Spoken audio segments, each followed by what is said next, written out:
ఇంకో పక్క దేవాదులు ఎత్తిపోతు పథకాలు కూడా చేపట్టాం. ఆంధ్ర ప్రాంతంలో చేగల్నాడు, పుష్కర, తాటిపూడి ఇలాంటి లిఫ్ట్ ఇరిగేషన్లు తీసుకొచ్చాం. 2014లో పట్టిసీమ ప్రాజెక్టుతో కృష్ణా డెల్టాకు నీరు తీసుకొచ్చాం. ఆంధ్రప్రదేశ్ కలిసి ఉన్నప్పుడు హైదరాబాద్ని ఒక నాలెడ్జ్ ఎకానమీగా తయారు చేసేసరికి మనం ఫౌండేషన్ ఇస్తే విభజన జరిగిన తర్వాత హైదరాబాద్ తెలంగాణకు వెళ్ళిందని కొత్త రాజధాని అమరావతి, అదే సమయంలో పోలవరానికి మన చట్టంలో ప్రత్యేక నిధులు, ప్రత్యేకమైన హక్కు కల్పించే పరిస్థితికి వచ్చారు. ఈరోజు నేను మీ అందరికీ ఒకటి హామీ ఇస్తున్నాను. చరిత్రలో కొంతమందికి కొన్ని అవకాశాలు వస్తాయి.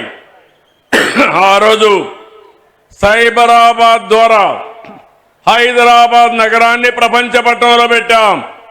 ఈరోజు అమరావతి మళ్లీ కట్టి, అమరావతి దేవతల రాజధాని, అమరావతి ప్రజా రాజధాని ఈ అమరావతి. ప్రపంచానికి ఒక నమూనాగా దీన్ని తయారు చేసే అవకాశం తీసుకుందాం. అలాంటి అవకాశం తీసుకుని ఈ రాజధాని నిర్మాణం చేస్తాం. అదే సమయంలో ఇంకొక పక్క మీరు చూస్తే నేను ఒకే విషయం మీ అందరినీ కోరుతున్నాను. పోయిన సంవత్సరం దగ్గర 6,282 టీఎంసీ నీళ్లు గోదావరి, కృష్ణాలో సముద్రంలోకి వెళ్ళాయి. గోదావరిలో నీళ్లు పుష్కరంగా ఉన్నాయి. అందుకే మీరు చూసినప్పుడు నేను ఎప్పుడు కూడా గోదావరి నీళ్లు వాడుకుంటే ఎప్పుడు నేను అడ్డు చెప్పలేదు. విభజన తర్వాత కాళేశ్వరం ప్రాజెక్టు కట్టినప్పుడు గోదావరి పైన ఎన్ని ప్రాజెక్టులు కట్టినా పర్వాలేదు, మనకు నీళ్లు వస్తాయనే ఉద్దేశంతో నేను ముందుకెళ్లాను. గడిచిన 40 సంవత్సరాల్లో 3,000 టీఎంసీ నీళ్లు గోదావరి నుంచి సముద్రం లేకపోతున్నాయి. పోలవరం ప్రాజెక్టు పూర్తవుతుంది. కృష్ణా గోదావరి అనుసంధానం జరుగుతుంది. నా జీవితంలో ఒకటే కోరిక, ప్రపంచంలో తక్కువ నీటి వినియోగం చేసే దేశం భారతదేశం. ఎన్నో సంవత్సరాలుగా పోరాడుతున్నా, ఎన్నో సంవత్సరాలుగా ప్రయత్నం చేస్తున్నా, గంగా కావేరి కలవాలి, దేశంలో నీటి సమస్య పూర్తిగా పరిష్కారం కావాలనేది నా అభీష్టమని మరొక్కసారి మీ అందరికీ విజ్ఞప్తి చేస్తున్నాను. అదే సమయంలో ఆంధ్రప్రదేశ్లో ఉండే నదులన్నీ కలపాలి.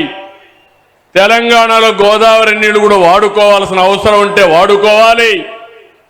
తెలుగు రాష్ట్రాల మధ్య విద్వేషాలు కాదు, సమైక్యత అవసరం. ఒకరినొకరు అర్థం చేసుకోవాల్సిన అవసరం ఉంది. అందరం కలిసి ముందుకు పోవాల్సిన అవసరం ఉంది. ఎంతో మంది త్యాగాలు చేశారు. ఇది రాజకీయ వేదిక కాదు కాబట్టి నేను అన్ని విషయాలు మాట్లాడను. ఐక్యత వరకే ఇక్కడ మాట్లాడతాను. మిగిలిన విషయాలన్నీ బయట చెప్తాను. కానీ నా జీవితాశ్రయం ఒకటి, నీటి విషయంలో కానీ సహకారంలో కానీ తెలుగు వారందరూ కలిసి ఉండాలి. ప్రపంచంలో ఎక్కడున్నా మనల్ని గుర్తించేది ఏకైక భాష, అది తెలుగు భాష. ఆ భాష ముందుకు పోవాలంటే, తెలుగు జాతి ప్రపంచంలో నెంబర్ 1 కావాలంటే మనకు కూడా ఐకమత్యం అవసరం అని చెప్పి మరొక్కసారి తెలియజేస్తున్నా. దేశంలో హిందీ మాట్లాడే రాష్ట్రాలకి ఎక్కువ రాష్ట్రాలుంటే ఈరోజు ఆ తర్వాత తెలుగు మాట్లాడే వాళ్ళకి మాత్రం దేశంలో 2 రాష్ట్రాలు ఉండడం మనందరికీ గౌరవం. ఈ గౌరవాన్ని నెక్స్ట్ లెవెల్కి తీసుకుపోవాలంటే ఒకప్పుడు ఇజ్రాయెలీస్ జూయిష్ ఎవరైతే ఉన్నారో వాళ్ళ జనాభా 1 కోటి కూడా లేదు. కానీ ప్రపంచం అంతా కూడా ఆర్థికంగా ముందుకు పోయి అమెరికాకు పోయినా ఏ దేశానికి పోయినా శక్తివంతమైన జాతిగా జూయిష్ ఉన్నారు. 2047కి జూయిష్ ను కూడా మించిపోయి నెంబర్ 1 జాతిగా తెలుగు జాతి ఉండాలనేది నా ఏకైక లక్ష్యం.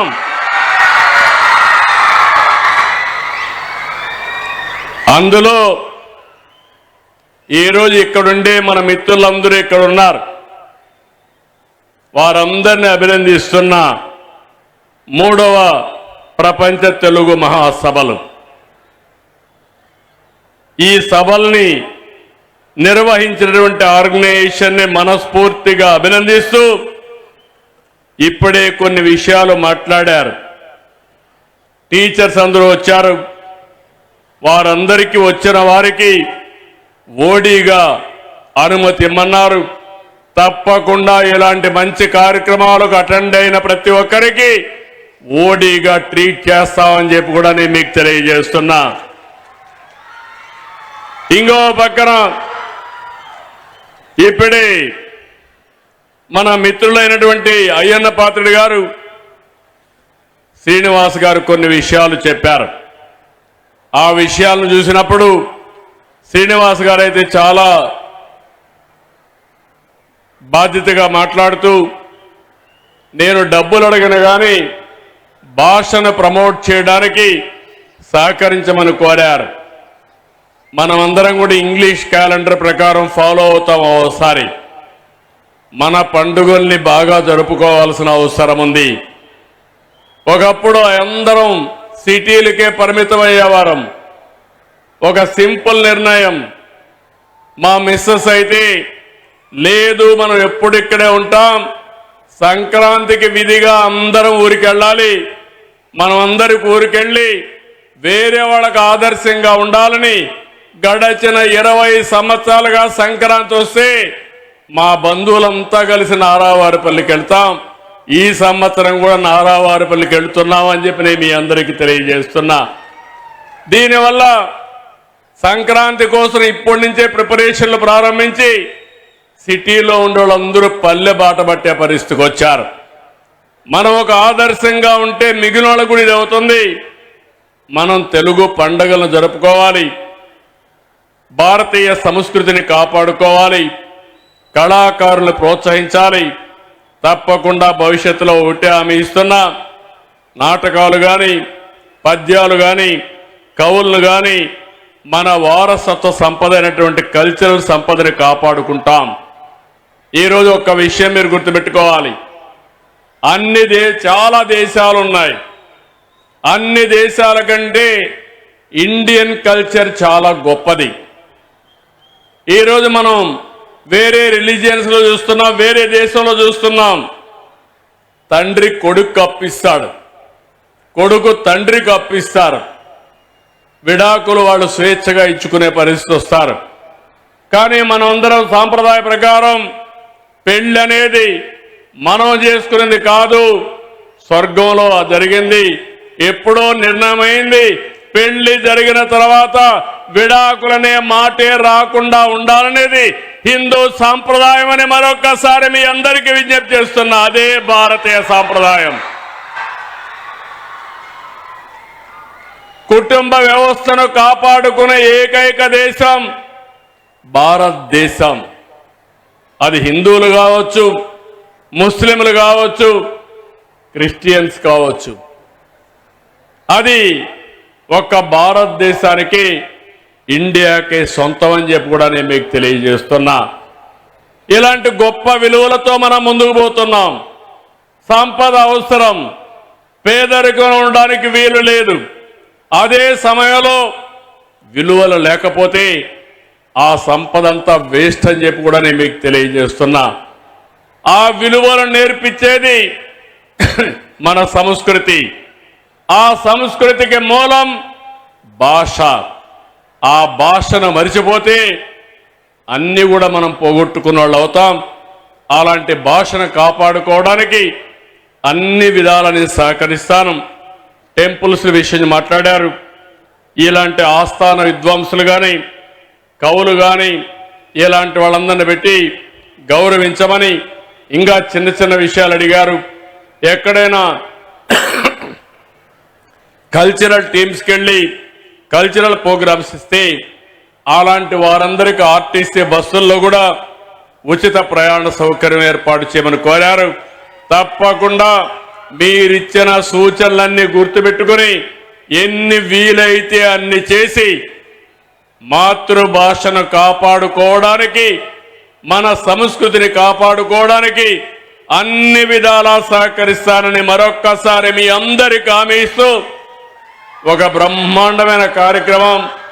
మీ ఉత్సాహం చూస్తున్నా నాకు ఒకే ఒక కోరిక, ఈ రాష్ట్రంలో సంపద సృష్టించాలి, ఆదాయాన్ని పెంచాలి, ఆరోగ్యంగా ఉండాలి, అదే మరిగా ఆనందంగా ఉండాలి. ఇవన్నీ జరగాలంటే మన వారసత్వంతోనే వస్తాయి. మన సంస్కృతి సాంప్రదాయాల్లో ఉంది. దీన్ని కాపాడుకోవాల్సిందిగా మరొక్కసారి కోరుకుంటూ అందరికీ మరొక్కసారి అభినందనలు. నిన్నే మన వాళ్ళు చెప్పారు కాబట్టి హ్యాపీ న్యూ ఇయర్ అయిపోయింది కాబట్టి అందరూ కూడా సంక్రాంతి శుభాకాంక్షలు. ఘనంగా సంక్రాంతి జరుపుకొని మన వారసత్వాన్ని కాపాడుకోవాల్సిందిగా కోరుకుంటూ అందరికీ నమస్కారాలు, ధన్యవాదాలు. Thank you.